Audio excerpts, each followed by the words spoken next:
चीन और अमेरिका के बीच दिनों दिन बढ़ती प्रतिस्पर्धा के बीच भारत ने चीन को काउंटर करने के लिए रणनीति पर काम करना शुरू कर दिया है।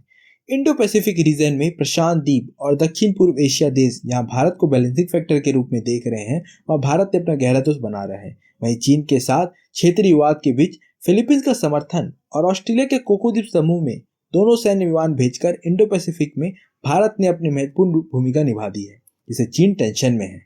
चीन को काउंटर करने के लिए भारत किसी तरह से अपनी नीति पर काम कर रहा है। इसका अंदाजा इससे लगाया जा सकता है कि भारत ने हाल ही में 5,500 समुद्री मील से अधिक समुद्र की तट यात्रा पीपो एवं ग्रीन पर अपने 2 युद्धपोत भेजे। वहीं चीन और फिलीपींस के क्षेत्रीय विवाद में भारत ने फिलीपींस का समर्थन किया।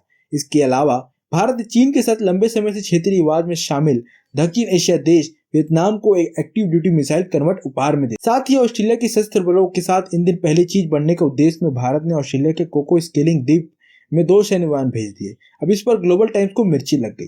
भारत के इस कदम से चीन राष्ट्रपति शी जिनपिंग को कम्युनिस्ट पार्टी के मुख्य ग्लोबल टाइम्स ने अपने ओपिनियन लेख में लिखा, इसे लेकर अपनी भड़ास निकाली। उसने लिखा कि भारत बैलेंसिंग फैक्टर की आड़ में इंडो पैसिफिक रीजन और अधिक परेशानी की ओर ढकेल रहा है।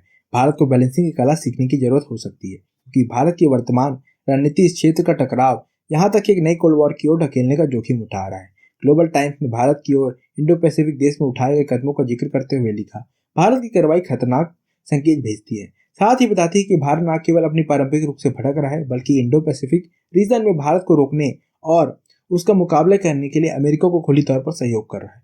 ग्लोबल टाइम्स ने एक एक्सपोर्ट के हवाले की चेतावनी देते हुए लिखा कि भारत अमेरिका और चीन के टकराव को एक मौके के तौर पर देख रहा है, लेकिन भारत जितना ज्यादा चीन विरोध रुख अपनाएगा, इंडो पैसिफिक में गुट में टकराव और ज्यादा बढ़ेगा। बता दें, द टाइम्स की रिपोर्ट ने अपने ग्लोबल टाइम्स में लिख छापा।